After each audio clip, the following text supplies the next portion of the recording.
अमर रहे। मैं जानो पसीना से स्वागत करने के लिए कहूँगा जय सिंह जी जिंदाबाद महात्मा गांधी, महात्मा गांधी अमर रहे। दोस्तों और बाकी सूबों से आए हुए,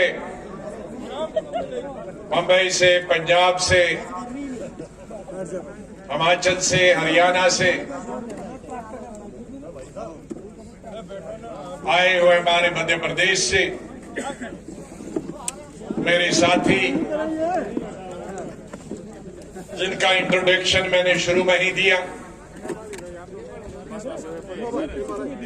अब पार्लियामेंट में भी साथ रहे हैं, हम मंत्रिमंडल में भी साथ रहे हैं, कई इनमें से मेरे साथ संगठन में भी रहे हैं। मैं अपनी तरफ से, आप सबकी तरफ से उनका स्वागत करता हूं और इस आशा के साथ एक नई लड़ाई महात्मा गांधी जी आज जीवित नहीं है, वो आशीर्वाद नहीं दे सकते, लेकिन उनकी सोच, उनकी विचारधारा, उनका त्याग हमारे साथ रहेगा। मैंने अपनी राजनीति गांधी जी की विचारधारा से शुरू की। अगर 1980 का मेरा पार्लियामेंट का, जब मैं पहली दफा एमपी बना, तो लोग बायोडेटा पढ़ेंगे तो 69 में जब गांधी जयंती, गांधी जी की शताब्दी मनाई जा रही थी, 100 साल उनके जन्म की,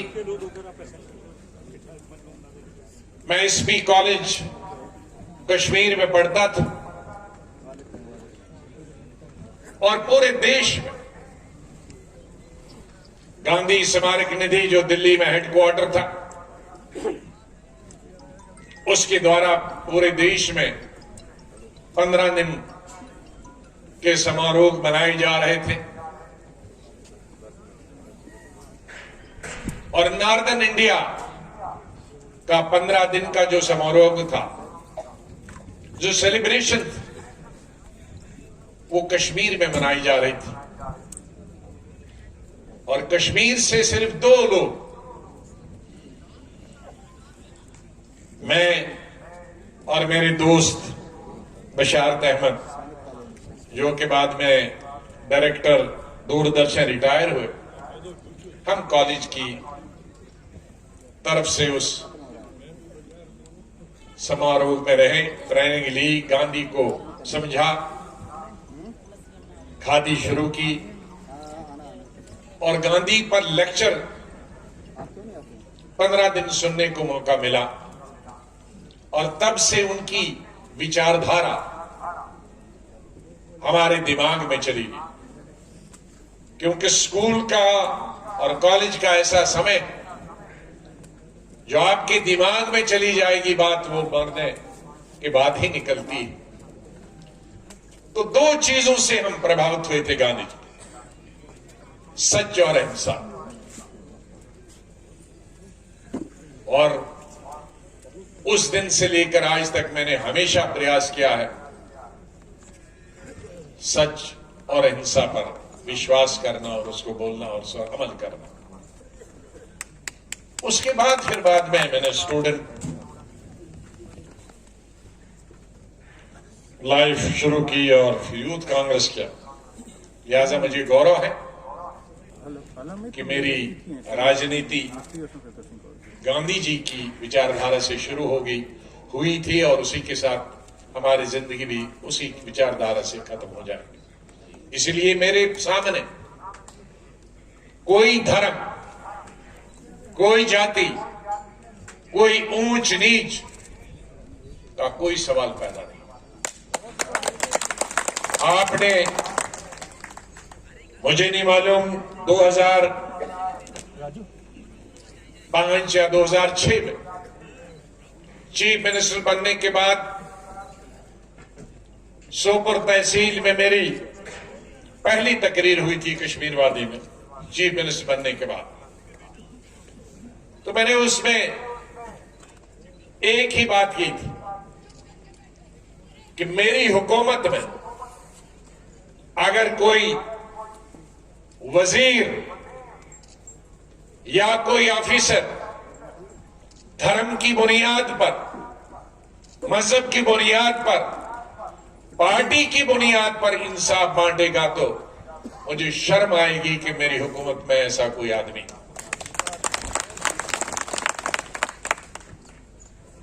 और हर मंत्रालय में जब मैं दिल्ली में रहा तो सभी सेक्रेटरीज और ऑफिसर्स को मैंने ये कहा कि लोग मेरा धर्म भी जानते हैं, मेरा नाम भी जानते हैं। वो किसी भी पार्टी का आए, हमारा कितना ही मुखालिफ पार्टी वाला लीडर नहीं आए और किसी भी धर्म का आए, उसका काम करना हमारा फर्ज। तो इसलिए मुझे खुशी है कि मेरे जीवन काल में जम्मू कश्मीर से लेकर कन्याकुमारी तक, सिक्किम से लेकर गुजरात तक, जहां मुझे संगठन में भी, पार्टी में भी, मिनिस्ट्री में भी काम करने का अवसर प्राप्त हुआ इन 40-42, बल्कि संगठन में तो 1977 से 44 वर्षों से मुझे सभी धर्मों का, सभी जातियों का, सभी इलाकों का, सभी प्रांतों के लोगों का और सभी पार्टी के नेताओं का बहुत प्यार रहा। उसके लिए मैं उनका बहुत बहुत आभार प्रकट करता हूं। साथियों, मेरे साथियों ने सब चीजें बताई हैं, मैं उनको दोबारा दोहराना नहीं चाहता। इनको सबको वापस भी जाना है, लेकिन खाना खा के जाना। और अभी लड़ाई बाकी। मेरे साथियों ने कहा कि अभी सेकंड आजादी की बात, और राजनीति में लड़ाई कभी खत्म नहीं होती।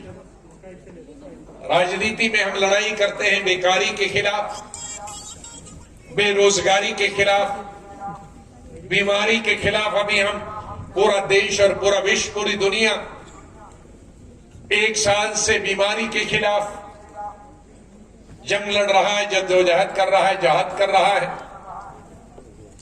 लेकिन जम्मू कश्मीर में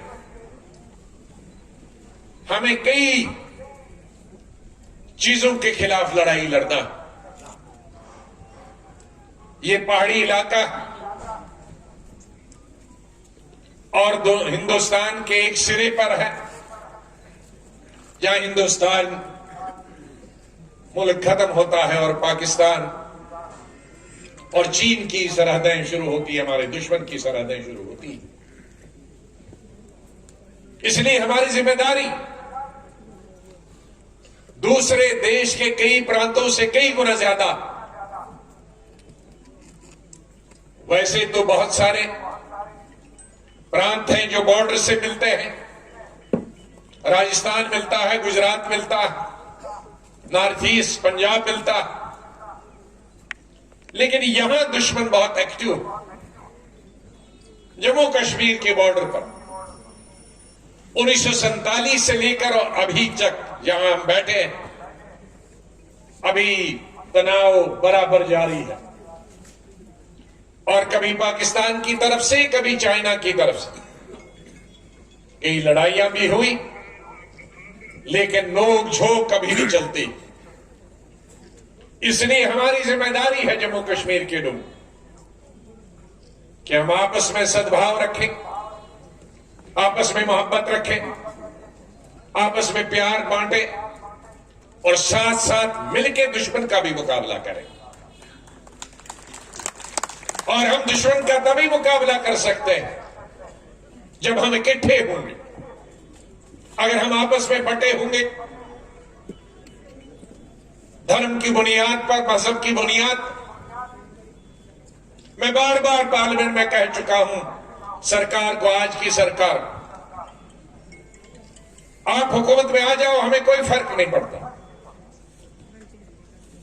राजनीति में, लोकतंत्र में, जमहूरियत में हर पार्टी को हुकूमत बनाने का हक है, लेकिन सिर्फ धर्म की नाम पर नहीं। आप सबको लेके चलो, जैसे कांग्रेस ने किया। कांग्रेस आजादी हासिल नहीं करता अगर उसमें सभी धर्मों के, सभी जातियों के लोग नहीं होते। सभी धर्मों और सभी जातियों के लोग थे, सभी प्रांतों के लोग थे, बुद्धिजीवी थे, पढ़े लिखे लोग थे, डॉक्टर्स थे, प्रोफेसर थे, पत्रकार थे, किसान थे, मजदूर थे, तजारत करने वाले लोग थे। तब जाकर हिंदुस्तान को आजादी। और ये बॉर्डर एरियाज, हमने इंदिरा गांधी से यही सीखा कि जितने भी लोग बॉर्डर पर रहते हैं उनकी जितनी भी मदद करो, उनको बांटो नहीं, उनको जोड़ो, उनको इकट्ठे करो, उनकी दिल की धड़कनें समझो, क्योंकि वो दुश्मन का मुकाबला करते हैं। लेकिन आज मुझे अफसोस, पिछले 1.5 साल से हम सबको बिखेर दिया, स्टेट के हिस्से हो गए, कोई टुकड़ा इधर गिरा, कोई इधर गिरा। आज हम बांटे हुए हैं अलग फिरकों में, तबकों में। बेकारी अपने उरूज पे है, बेरोजगारी अपने उरूज पे है। लाखों नौजवान पीएचडी करके, लॉ करके, एमए एमएससी करके बेकार और बेरोजगार है। लाखों लोगों के बच्चों ने छोटी जमीन, मैं सुबह अपने साथियों को बता रहा था कि हरियाणा पंजाब की तरह जमीन नहीं है, यहां यूपी और आंध्रा और महाराष्ट्र की तरह जमीन नहीं है। यह हमारे स्टेट सिर्फ पहाड़ और जंगल है, और जो 15-20% जमीन है उसमें हमारे गांव, शहर और सड़कें, स्कूल और बिल्डिंगें हैं। हमारे पास खेती नहीं है। गांधीनगर के आसपास आरसपुर हमें खेती है, बाकी कुछ नहीं। हमारे उद्योग नहीं, जो थे उद्योग छोटे बड़े इस जम्मू कठुआ और सामा के अंदर, और कुछ लोग हमारे नौजवान पलते थे उस वक्त, चाहे वो किसी धर्म के हों, किसी जाति के हों, लेकिन वो उद्योग भी बंद हो गए, कई परमानेंटली बंद हो गए। और आज कई सैकड़ों वर्षों के बाद हम स्टेट का हिस्सा नहीं, हमारी पहचान खत्म हो गई। कितने फख्र से हम दुनिया में जाते हैं। मेरे साथियों को मालूम है, मेरे पार्लियामेंट के अंदर बोला कि दुनिया में जितने भी राष्ट्रपति या प्रधानमंत्री हैं, उनसे अगर पूछोगे, अफ्रीका के प्राइम मिनिस्टर पूछोगे, बर्तानिया, अमेरिका, बर्तानिया के प्राइम मिनिस्टर से, ऑस्ट्रेलिया के प्राइम मिनिस्टर से, कनाडा के प्राइम मिनिस्टर से, चीन के प्राइम मिनिस्टर से, अमेरिका के अभी नए नए प्रेसिडेंट आए हैं, लेकिन सबसे पहले उन्होंने कश्मीर की बात की, उन्होंने मध्य प्रदेश की बात नहीं की, उन्होंने बंबई की बात नहीं की, उन्होंने दिल्ली की भी बात नहीं की। तो कोई भी दुनिया का आदमी नहीं है या लीडर नहीं है जो कश्मीर को कश्मीर के नाम से नहीं जानता, या जम्मू कश्मीर की स्टेट से नहीं जानता। आज हमारी वो पहचान चली, आज हमें एक डिस्ट्रिक्ट का दर्जा दिया गया। तो इसलिए हमारी लड़ाई वो भी जारी रहेगी पार्लियामेंट और पार्लियामेंट के बाहर कि हमें स्टेट और अपनी वापस चाहिए। और जब तक हमारे एमएलए नहीं होंगे, चुने हुए नुमाइंदे नहीं होंगे, वो किसी भी पार्टी के क्यों ना हो, उनके ऊपर जिम्मेदारी हो। जब तक यहां चुने हुए नुमाइंदे मिनिस्टर नहीं होंगे, चीफ मिनिस्टर नहीं होंगे, ये बेकारी, बेरोजगारी, ये सड़कों की हालत, ये पानी की हालत, बिजली की हालत, ये स्कूलों की हालत, ये डिस्पेंसरीज की हालत, अस्पतालों की हालत और ये जहालत बराबर जारी रहेगी जब तक स्टेट के नुमाइंदे चुनकर नहीं आते तीनों खित्तों से, जम्मू कश्मीर और लद्दाख से। लेह का डिस्ट्रिक्ट यूटी चाहता था, लेकिन कारगिल का डिस्ट्रिक्ट बिल्कुल यूटी नहीं चाहता, यूटी के खिलाफ। और जम्मू के लोग, चाहे वो कांग्रेस का हो, नेशनल कॉन्फ्रेंस का हो, पीडीपी का हो, बीजेपी का हो, आरएसएस का क्यों ना हो, वो भी स्टेटहुड चाहता। अगर किसी एक में जरूरत है लीडर को किसी पार्टी की, वो कल स्टेटमेंट दे दे कि मुझे स्टेटहुड नहीं चाहिए, कोई नहीं चाहता। तो यह ऐसा कोई कभी नहीं हुआ कि सब पार्टियां स्टेटहुड चाहती। सब पार्टियां, बीजेपी आरएसएस से लेकर नेशनल कॉन्फ्रेंस और पीडीपी से लेकर पंथर पार्टी तक, सब चाहती है स्टेटहुड हो। और जम्मू में और कश्मीर में और लद्दाख में दो और चीजें चाहिए कि यहां जमीन कम है, इसलिए सिर्फ यहां के ही लोग खरीद सकते हैं। और ये कोई नई बात नहीं, नॉर्थ ईस्ट में है, हिमाचल में है, उत्तराखंड में है, वहां तो आर्टिकल 370 नहीं है। तो वो जमीन, सबसे ज्यादा जमीन अगर चली जाएगी, शुरू होगी तो जम्मू की जाएगी, कश्मीर और लद्दाख की, और लद्दाख लेह की जाएगी, कारगिल की नहीं जाएगी, क्योंकि वहां पर्यटन। और दूसरा, नौकरी यहां के बच्चों को ही यहां के लगनी चाहिए, बाहर वाला नहीं सकता। हम बाहर वालों के लिए खिलाफ नहीं, मैं तो बाहर में ही ज्यादा काम करा। क्यों चाहते हैं? क्योंकि यहां कोई इंडस्ट्री नहीं। ये हिंदुस्तान, ये अगर दिल्ली से जाओगे तो आधा बिजनेस इसीलिए चलता है कि पंजाब के लोग, हरियाणा के लोग दिल्ली में बीच में से निकलते हैं, लेकिन हमारे यहां कोई नहीं आता। जिसको जम्मू कश्मीर आना है वही आएगा, बीच में से कोई जाने वाला नहीं। और 3 दफा अभी तक हाई कोर्ट में शायद क्लर्क्स के लिए जगह निकली और वो ऑल इंडिया निकली। एक और डिग्री कॉलेज के लिए, निचले लेवल के लिए एडवर्टीजमेंट निकली, ऑल इंडिया निकली। तो जाहिर है यहां पढ़ाई नहीं, 30 साल से 31 साल से मिलिटेंसी, जो 31 साल से हिंदुस्तान की लड़ाई लड़ रहा, मैं बधाई देना चाहता हूं कश्मीर के लोगों को भी, चिनाब वैली, राजौरी, पुंछ के लोगों को भी, कठुआ, सांबा, उधमपुर और जम्मू के विशेष रूप से, क्योंकि हमारा इंटरनेशनल बॉर्डर जम्मू, सांबा और कठुआ, यहां मिलिटेंट आके घुस जाते हैं। ये सब मिलिटेंसी का मुकाबला कर रहे हैं, देश की तरफ से, हिंदुस्तान की तरफ से जान देते हैं, लेकिन उसका सिला यही मिला कि स्टेट के टुकड़े हो जाए, बेकारी बढ़ जाए, बेरोजगारी बढ़ जाए, यहां के उद्योग बंद हो जाए, यहां के टैक्स लगे। 30 साल से खाने के लिए पैसे नहीं है, तो एक टोल था हमारे, आज वहां पठानकोट से लेकर तिवारी जी यहां उधमपुर तक एक टोल था, वो भी खत्म किया था, आज 5 टोल लगाए। कहां से वो टोल के पैसे लगाए? पानी का टैक्स, हाउस टैक्स यहां नहीं था जम्मू और कश्मीर में, लेकिन वो टैक्स भी लगा दिया। अब कपड़े रह गए हैं लोगों के पास, उसको भी खरीदने वाला कोई नहीं होगा, क्योंकि हमारे अलग कपड़े हैं, उसको देके टैक्स भरना पड़ेगा। गाड़ियों के हर दिन डेवलपमेंट की कोई बात नहीं होती है, नौकरी किसी को मैंने नहीं देखा लगते हुए, सड़क की बात नहीं हुई कि सड़क बन रही है, अस्पताल का इंप्रूवमेंट हो उसकी बात नहीं हो रही है, स्कूल में तालीम हासिल हो, कॉलेज में तालीम हासिल हो, उसकी बात नहीं हो रही।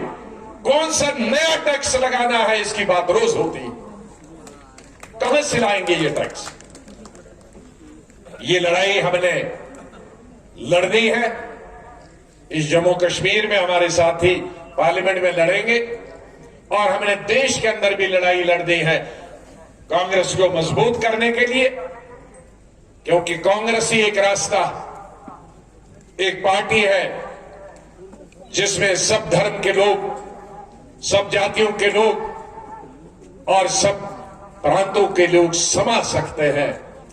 हमारा दिल इतना बड़ा वसी है जहां हम जात पात के नाम पर, धर्म के नाम पर इंसाफ नहीं बांटते हैं, बल्कि जिसको जरूरत है इंसाफ मिलने की उसको इंसाफ देते हैं। वो लड़ाई हमारी पार्लियामेंट के अंदर और पार्लियामेंट के बाहर, और एक मजबूत कांग्रेस पार्टी ही वो कर सकती है। मैं पार्लियामेंट के राज्यसभा से रिटायर हुआ हूं, राजनीति से रिटायर नहीं हुआ हूं जैसे मेरे साथियों ने।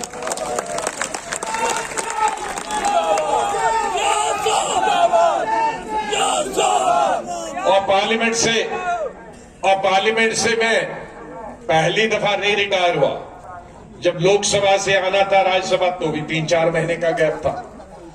जब यहां से पहले बना, जब सीएम बना था तब भी बीच में गैप था, बीच में एक और दफा गैप था।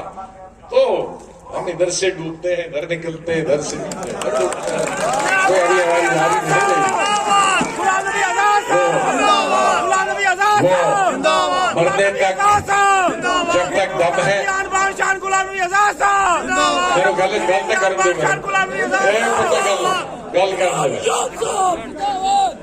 मैं खत्म कर रहा हूं तो बात कर लियो सरदार जी। इसलिए कोई हिम्मत हारने की जरूरत नहीं है और सतर्क करना है, देश को मजबूत करना है। चीन पास में है, पाकिस्तान पास में, हमारी पूरा सहयोग, जो हमारी फौजी हैं हमारे बॉर्डर पर, हम उनकी सराहना करते हैं। हमारी सिक्योरिटी फोर्सेस है, आर्मी है, उनका हम पूरा समर्थन करते हैं, हम उनके साथ हैं दुश्मन का मुकाबला करने के लिए। और मैं उन तमाम राजनीतिक दलों का जो 25-26 है, जिन्होंने बीजेपी से लेकर प्रधानमंत्री जी से लेकर शरद पवार जी से लेकर सीपीआई सीपीएम से लेकर बीएसपी समाजवादी से लेकर टीएमसी से लेकर डीएमके एआईडीएमके से लेकर तेलुगु देशम से लेकर टीआरएस से लेकर नॉर्थ ईस्ट की रीजनल पार्टी से लेकर प्रधानमंत्री जी तक, मैं उन सब का धन्यवाद करता हूं जिन्होंने मेरी पार्लियामेंट की रिटायरमेंट पर जो बधाई आपको जाती है, क्योंकि आपने मुझे चुन के दिया था, मेरे साथियों ने चुन के दिया था, मैं उनका भी आभार प्रकट करता हूं। मेरे सामने सुनो, मेरे सामने कोई 75 लीडरों के नाम है, और अगर मैं 75 लीडरों के नाम लूंगा, डिप्टी सीएम से लेकर और ताज साहब से लेकर पीरजादा सईद साहब हमारे बहुत सीनियर लीडर है, और हमारे एक्स मिनिस्टरों से लेकर एमएलसी एमएलए से लेकर डिस्ट्रिक्ट प्रेसिडेंटों से लेकर पीसीसी ऑफिस बेयर से लेकर, तो आधे लोग उड़ जाएंगे। तो इसलिए मैं सबसे माफी चाहता हूं, सबसे ज्यादा तो आपको बधाई की जो आप बैठे हैं मेरे सामने, दोनों पगड़ी वाले भी बगैर पगड़ी वाले भी। पगड़ी वाले हमारे दोनों हैं, सरदार भाई भी और गुजर बकरवाल भाई भी, और बगैर वाले में तो सभी हैं, हमारी बहनें भी हैं। मैं आपका और हमारे मित्र पत्रकार, both electronic and print media, उनका भी आभार प्रकट करता हूं। और आप सब मेरे दाएं बाएं पीछे सबका मैं बहुत आभार प्रकट करता हूं कि आपने मेरे साथियों का स्वागत किया, यहाँ आए। अभी बैठे आप हमारे सरदार भाई हमारे लीडरों का वो सरोपा दे रहे हैं, इसलिए सरोपा हो गया तो आप में से भी कोई नहीं उठेगा और यहां से भी कोई नहीं उठेगा। 1 मिनट में सरोपा खत्म होगा। एक दफा आपका बहुत बहुत धन्यवाद। खुदा हाफिज।